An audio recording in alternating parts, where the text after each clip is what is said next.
word that went out about this little session I'm going to give this morning might have heard of this particular gentleman.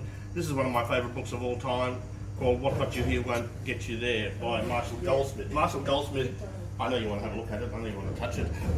Marshall Goldsmith is a coach of Fortune 500 CEOs, and as you can imagine, being a coach of very successful people is a lot more difficult than being a coach of people who do not believe that they've achieved the success that they want. But the one thing I wanted to share with you was what Marshall Goldsmith shared with me, is the one skill that distinguishes the truly great people from the also-rans. And in his experience and his estimation, the one thing that distinguishes the truly great people from everyone else is when you're having a conversation with the truly great people, they have the ability to be able to make you feel like you're the only person on the planet. And I think every now and again we meet people like that, and when we do, well, we remember them. They are instantly memorable, and I would like to think that, like charisma and intuition, these are not God-given natural talents. They are skills that can be developed. And we were just talking earlier on about the failure maybe of our education system in not teaching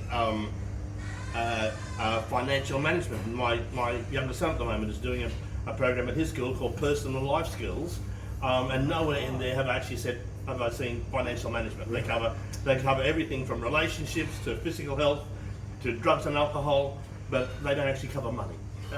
And it's a huge gap in the education system. And here's another gap in the education system.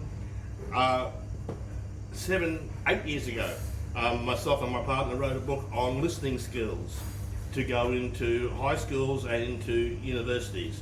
And it was a great book. I thought it was a really great book, and it sold very well because all of the educational librarians around this part of the world had a look at their current catalogue and realised they don't have a book on listening skills, and so they bought one. And I would guarantee you that if you went into one of the universities around this part of the world, you would probably on the shelf there see a copy of Listening Skills by Kevin Ryan and Adrian Pauly on the shelf in pristine condition. No one's read it. Completely untouched. Because even though there have been thousands of copies sold and we did very well from the royalties, no teacher yet in their 8 years that I'm aware that it's been out there has ever taken it off the shelf and actually taught the skills in the classroom or in the lecture theatre, simply because the curriculum is so busy. They're so busy with everything else that's being determined, they don't have time to fit it in there. And in business, it is the most important communication skill. We spend 48% of our waking communicating time listening. We spend as much time listening as we do with the other three modalities, which is writing, reading and speaking. We all got taught to read, we all got taught to write, we all got taught to speak. Some of us even learned how to speak to groups. But I would guarantee there's probably no person here who's ever done any training on listening skills. And unless you go to the university and do a degree in counselling, or psychology or coaching, you will not do any training in listening skills whatsoever. And so my suggestion to you is, if you can improve your listening skills, if you can become one of those people that when somebody meets you, they walk away feeling that you are the best listener that they've met all day, then I would suggest that's a unique way of distinguishing yourself and your business. It's a unique way of being able to help your business move forward, and it's a unique way of building those important relationships with your clients that will give you the ongoing business. And if it's so simple, if it's so easy, why don't people do it? Because it's not that easy. I will spend 2 days, I will spend 3 days sometimes in a negotiation skills program. I'll spend the first 2 days talking about how important it is to listen. I'll put people into a role play, and I just simply can't get them to shut up because they're so busy trying to sprout out with all of their stuff. They certainly won't listen to the other person. The first of the 5 hints I want to share with you is you've got to shut down the keen kid. Anybody here a teacher? Anybody have a teacher? Okay, and you know what it's like, don't you? You know they're wonderful, but they're the keen kids. You know, I know, and we've all got that little kid in our head. And the minute somebody says something, we've got this little kid that goes, "Oh, I've got something to say. I've got something clever." And that's what for most of us, that's what listening is. It's actually listening to the other person long enough for us to be able to identify an opportunity for us to say something which is going to make us sound good, and then we stop listening to them and we simply listen for an opportunity for us to say our stuff. We're simply waiting for an opportunity to say our stuff. And so we have to shut down that keen kid. And when I'm doing sales training, one of the basic principles, and I've got to admit, I fail most of the time, for the first 15 minutes of the conversation, you cannot think about your company or your product. Because the trouble is, when we think about that, it becomes a filtering system, it becomes a curation system. And all of a sudden, all we're doing is listening to opportunities where the other person has said something, where it gives us an opportunity to take the features of one of our products or our services and turn it into a benefit for them. That's all we're doing in sales, is listening for an opportunity to turn one of our features into a benefit for them. And the minute they think that we think that they've given us an opportunity to be able to identify that, then we simply wait for them to shut up, and we leap in and start telling them our stuff. And then we wonder why it's not remembered. Because we don't tell it at the right time, we don't put it in the right context, we don't share it with the right accompanying body language and vocal tone. I'll talk about that in a few minutes. Some of you may have heard, if you've been to any of my training sessions, of what I call the 3-second rule. This is not the parents' 3-second rule. I'm not sure if you know of the parents' 3-second rule. The parents' 3-second rule is if you have children and you drop food on the floor, as long as it's not on the floor for more than 3 seconds, then it's okay to. Yeah, well, that's, you see, you came from Singapore. You spent a lot of time in Singapore. I spent a lot of time there as well, and in Singapore it's the 5-second rule. I'm not quite sure. I just assumed that maybe the floors in Singapore are slightly cleaner than the floors here in Australia. I think they might be. Singaporean parents, depends where you are. Yeah, for their attitude, it's the 5-second rule. This is not that rule, all right? This is totally different. This is the rule that says when you think the other person has finished speaking, and it's your turn to say something, bite your tongue, shut up, count to 3. Don't let them see your lips move, otherwise it will confuse them. And simply give that 3 seconds before you say something. And here's something I'll guarantee you: at least half the time during that 3 seconds, they'll say something else.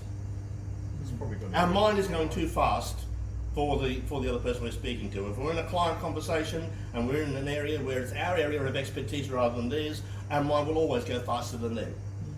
We'll mention terminology, we'll mention concepts that they've heard before and they think they should understand. They're not going to ask us what it means because it makes them feel like Pauline Hanson. Please explain. And they feel really stupid. So they don't ask, they think they should understand, and all you're doing is compounding the confusion for them. So try this. I've had probably some of the most significant and positive feedback from people who have gone out and started this, and they said it instantly starts working for them. Try it with friends and family. Try it with your partner. They'll all of a sudden think that they've got a different partner. And all of a sudden you turn into a lovely, understanding person. My aim is, if I'm talking to you for 5 minutes, to get you talking for 4.5 of those minutes. If I'm having a 5-minute conversation with you, how can I get you to talk for 4.5 of those minutes? Because I know if I can do that, and in that 5 minutes, you'll think I'm the best conversationalist you've met all day. And interestingly, I've actually got more information from you. That's the main thing. It's the main thing with not applying the 3-second rule is we cut people off just when they're at the stage of starting to share with us the really important stuff. My background in counselling has taught me that people never share with you the important stuff at the start. There's a thing called the presenting problem and the underlying problem. The presenting problem is what they share with you first. That's a test. That's a test to be able to see how good you are. It's a test to see how you react. It's a test to see if you can be trusted. And then if you react well to that, then I'll share with you the good stuff. The same as with all salespeople. The minute somebody comes up with an objection, the first response should always be, and what else? Because the first objection is never the real objection. The first objection is a test. And you can never sell to anybody unless you've got all the objections on the table and you can see the whole picture. Otherwise it becomes what I call spot fire syndrome. You fix up this one and then there's another problem pops up. And you put out that one and then something else turns up. And it becomes incredibly frustrating.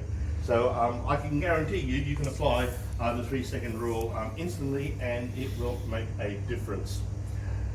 Paraphrasing. One of the most important skills of communication is paraphrasing. Paraphrasing is where I repeat back to you what you have said to me in my own words. If we actually think about communication, and we spent the first chapter on our book speaking about that, You know, I've got a concept in my head. I've got to use my education, my understanding, my knowledge of the world to be able to put words around that. I've got to then share those words through the medium or whatever media I might use. The other person's got to hear those words or read them or interpret them in some way, and then I put the same picture in their head. Can you see all the places where this can go wrong? 65% of the words that we use in the English language are idiosyncratic. In other words, their meaning cannot be defined by their dictionary definition. Their meaning can only be defined by the context in which they are used. I don't know what the percentages are for other languages, but I suggest it's exactly the same in Mandarin and in Japanese. And so it is only by me feeding back to you what I think you've actually said to me, so you can either validate that or correct me, so as I've got true understanding. It's got to be a two-way communication here. And so to be able to feed back to you what I think you've said. So what you're saying to me is, but not in the same words. I've actually got to use different words to be able to make sure that we have that same concept in our heads. The two-word mirror. Here's a technique I want to share with you. I only learned this about 9 months ago from a brilliant gentleman by the name of Chris Voss. Chris Voss has actually written a book called Never Split the Difference. And as most of you know, I do a lot of work in negotiation. This is some of the more leading edge negotiation stuff. Chris Voss's background is as a hostage negotiator for the FBI for 25 years. It is a brilliant book. I do not suggest that you read it as your only resource on negotiation, because the approach of hostage negotiators is probably maybe a little bit more hard-edged than most of us want to in a business negotiation. But in context with other information about negotiation, it's a brilliant resource. And we have two kinds of mirroring. There's the way we mirror body language and non-verbals, and it's been shown that if I mirror your body language in a negotiation, it increases my chance of success in that negotiation by a factor of 4. Even though it makes them feel like we understand them better, there's a better communication there. I'm not sure what the percentages are, but if I can mirror your rate of speech and your formality of speech, then again, that's going to be able to create a stronger bond there. William Marston out of the University of Western Ontario did research 4 years ago to show that if you can simply mirror the body language of the other person during a negotiation, it increases the chance of success by a factor of 4. Chris Voss is not talking about that kind of mirroring. He's talking about a mirroring which involves the actual words that the other person says. And so here's the trick. What you do is when somebody says something, you take the last 2 words that they say, 2 or 3 words, or the most significant 2 words from what they've said, and you repeat it back to them using a rising inflection. So when we have our voice go up at the end, that's actually a question. That's an invitation to the other person to say, I'm really interested in what you actually have to say. For females, this is very easy. Females do the rising inflection in conversation naturally. If you actually listen to 2 females converse, and to males, guys, when you're seeing females converse, it's not like a conversation, is it? It's like a cacophony. It's just rabble. One talks over the top of the other, and the other one talks, and the other one talks, and they talk over the top of the other. Men don't talk like that, do we? When males talk, we take turns. I talk, I shut up, then it's your turn, and then you shut up, then it's my turn. Also, when you notice with conversations, females tend to finish what they say in a conversation with a rising inflection, because that's an invitation to the other person to create dialogue, to say, what do you think about that? What's your opinion about that? Tell me what you think about that. We don't tend to do that as males, because we don't care what you think. We just want you to sit there, shut up, and be impressed by our wisdom. And so males tend not to have a rising inflection at the end of conversations. My suggestion to the males is, let's learn from the females who do that naturally. So Marcel, how are you? How's business going? Oh, there we go. How about yourself? And what's the main problem for you in your business at the moment? Oh, there's quite a few things which we're challenged with. Yeah, things you're challenged with? A few things there with the environment. What with the environment? Yeah, how about that? Can you see what I'm doing there? So basically repeating back what I just said with a rising inflection which encourages the person to say more. It's a neat trick, and I'm only suggesting it because when you're doing it, unless you're doing it in an environment like this, the other person will never pick what's actually being done. It is simply a technique to be able to help them to be able to share more information with you. As I mentioned before, what we need to do is we need to be able to reflect, and along with paraphrasing, one of the important, or two of the other important active listening skills are reflecting the content of what you've actually said. I want to check the facts of what you actually shared with me, but also then reflecting the feelings. And this is the problem area. And again, I can be gender specific here. I spent 15 years as a telephone counsellor and actually working with an organisation known as Lifeline to improve my listening skills. It took me 2 years of my trainer bashing me around the head to get me to reflect feelings, because I'm a male, baby boomer, and we just don't do that sort of stuff. It's just not in my background at all. Once I had learned to be able to do that, to be able to reflect back to other people their feelings, not ask them how they felt, but actually be brave enough to actually make an assessment of what that feeling is and actually reflect it back to them, it transformed my communication with other people. How would you say that? Like, would you have said, oh, so you're feeling frustrated about that?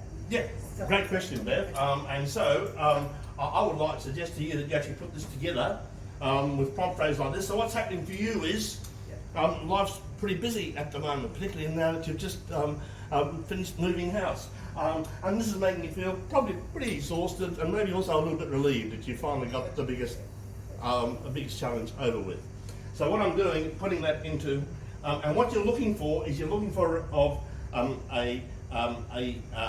response of that's right. And again, this is sharing what Chris Foster said. If they say you're right, that's not nearly as good as that's right. Okay, in this conversation, I'm not interested in who's right or who's wrong. I'm interested in what's right and what's wrong. So often we get into hyper-competitive mode. We're trying to prove to the other person that we're right. And this is what I've said in negotiation all the time. You never have to prove that the other side is wrong. You just have to prove that you're right. Stop trying to prove the other side wrong. It just makes the whole conversation an awful lot more difficult than it needs to be. So those are the 5 hints that I want to share with you. And my final message to you is, if you can go out and every time you meet someone, make it a top priority that at the end of this conversation, I want this person to feel like I'm the best listener that they've met all day. Then you will walk away from that conversation with more information about the other person, with a better understanding of the other person, and with creating an impression with them that's going to last and hopefully get you good repeat business. I hope that's. Can I have a question? Please ask questions.